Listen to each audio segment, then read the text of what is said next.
2 মাস যুদ্ধবিরতির পর সবাইকে অবাক করে দিয়ে ইরান প্রথমবারের মতো এবার ইসরায়েলি ক্ষেপণাস্ত্র হামলা শুরু করেছে। এটি ইরানের আত্মরক্ষামূলক হামলা ছিল না, বরং ইরান তার মিত্র লেবাননের পক্ষে এই হামলা করেছে।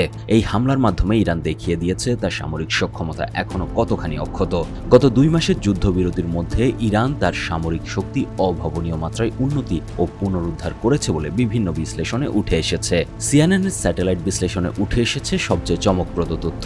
মার্কিন B-2 বোমারু বিমান ও ইসরায়েলি F-35 মিলে ইরানের 18টি ভূগর্ভস্থ ক্ষেপণাস্ত্র ঘাঁটির 69টি টানেলের প্রবেশপথ ধ্বংস বা আটকে দিয়েছিল।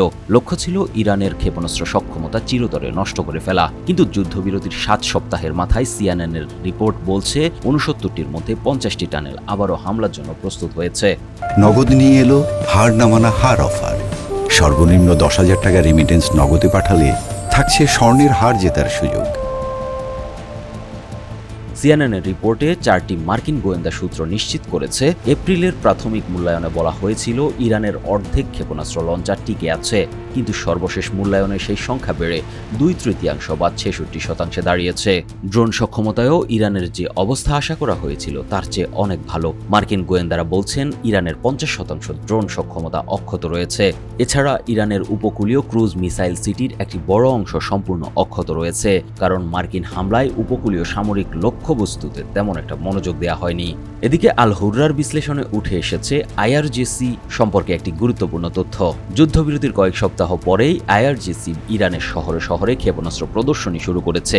এমনকি ইরান সম্প্রতি সবাইকে চমকে দিয়ে আর্মেনিয়াতে ড্রোন রপ্তানি শুরু করেছে। জেরুজালেম পোস্টের বিশ্লেষণে বলা হয়েছে, যুদ্ধের সময়ও চীন ইরানে ক্ষেপণাস্ত্রের জন্য প্রয়োজনীয় প্রিকারসর কেমিক্যালস পাঠিয়েছে। যুদ্ধবিরতিতে সেই সরবরাহ আরও সহজ হয়েছে। গাইডেন্স কম্পোনেন্ট, জাইরোস্কোপ এবং অ্যাক্সিলারোমিটার এখন আরও সহজে চীন থেকে ইরানে যাচ্ছে। সম্প্রতি ইসরায়েলের গোয়েন্দা সূত্রের মূল্যায়নে বলা হয়েছে, ইরান নাতানজের দক্ষিণে একটি নতুন ভূগর্ভস্থ স্থাপনা খনন করেছে, যা কঠিন গ্রানাইট পাথরের নিচে আনুমানিক 80 থেকে 100 মিটার গভীরে অবস্থিত। বিশ্লেষণে দেখা যাচ্ছে যুদ্ধবিরতি দুটো কাজ করেছে। প্রথমত, ট্রাম্পকে দিয়েছে শান্তি চুক্তি করার সুযোগ, আর ইরানকে দিয়েছে পুনর্গঠনের সময়। এদিকে গতকাল রাতে ইসরায়েলকে যুদ্ধের ময়দানে একা ছেড়ে দেওয়ার হুমকি দিয়েছেন ট্রাম্প।